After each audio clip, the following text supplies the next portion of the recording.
Hey guys, Jason here from shorin-ryu.ca. Thanks for checking out a video. Got a really cool question from a guy named Nathan who lives in the UK. He was asking about my idea around contraction. I talk about contraction a lot when I'm doing my workouts with you guys. I'm always talking about contracting the abs, contracting the glutes, contracting this, contracting that.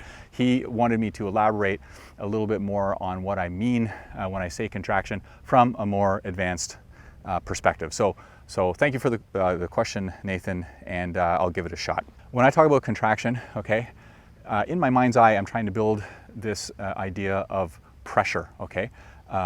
In order to execute a technique, I believe that there needs to be a key moment where there is a pressure or a torque or a coiling that happens inside your body in order to generate the energy to propel the technique forward, to punch, kick, whatever that thing is. Yeah, I want you to think about a bullet, okay? If you've got the components of a bullet, you've got the shell. Basically, you've got the shell, you've got the gunpowder, you've got the projectile, and you've got that little firing pin on the inside. If you were to spread all that out on a table and just light the gunpowder, what would happen? There would be like this big flash, right? The gunpowder would ignite, but the bullet wouldn't really go anywhere. The reason why the bullet flies out of a bullet, or the projectile flies out of a bullet so quickly, is because that gunpowder is ignited in a very small confined space, and that creates a lot of pressure. And pressure is the key to getting that projectile to fly. I want you to think about the same thing when you're doing your karate technique, okay? Let's just clarify here. I'm not talking about the contraction that happens at the end of the technique. That contraction happens primarily so that when your fist or your foot or whatever meets the target, you contract so that that hand doesn't just kind of melt into the target, right? It has to be stiff and rigid so that when you make contact, there's an energy transfer that happens there from your technique into the target. I'm talking about at the beginning of a technique when you contract, or what I like to do is contract my muscles in such a way that I'm able to generate a tremendous amount of force, okay? So let's visualize that. So what am I talking about? Let's say I'm about to throw a cross or something with my right hand. Okay, what I like to do is I like to think, I'm contracting my muscles and I'm drawing everything in towards my center, okay? And you can actually see it a little bit sometimes when I'll do techniques. I'll actually get a little bit shorter for a second, like if I were to slow it down and try to do it in kind of slow motion. Right before I do a technique, I kind of do this. You'll see like my shoulders drop, my head, everything I get a little bit shorter just for a second because my whole body is contracting and drawing in on itself and becoming shorter and tighter, and there's a buildup at that moment, at the apex of that.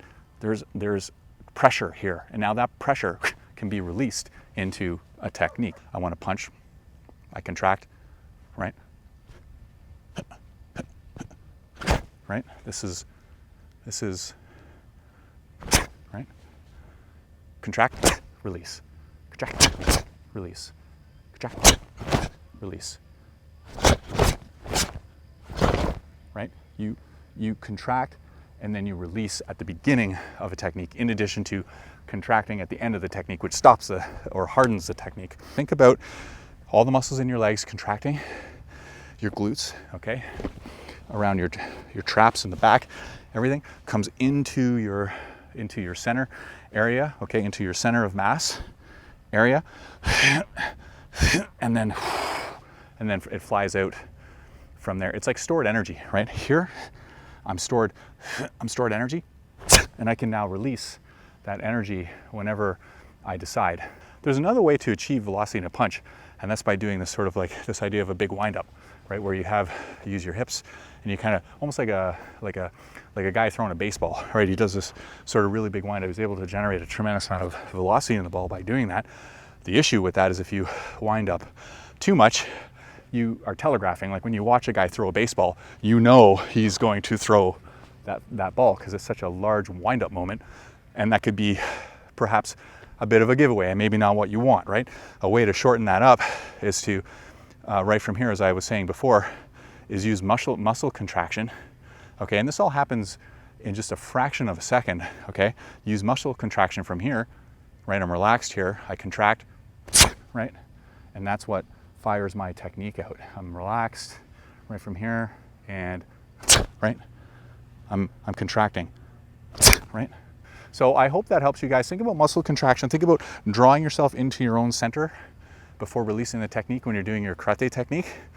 And hopefully that allows you to increase your velocity. And Nathan, I hope that answers your questions. If you have any more questions, please let me know. Leave a comment at the bottom of my YouTube video or reach out to me directly on Facebook. Thank you very much, guys. And I'll look forward to talking to you again soon.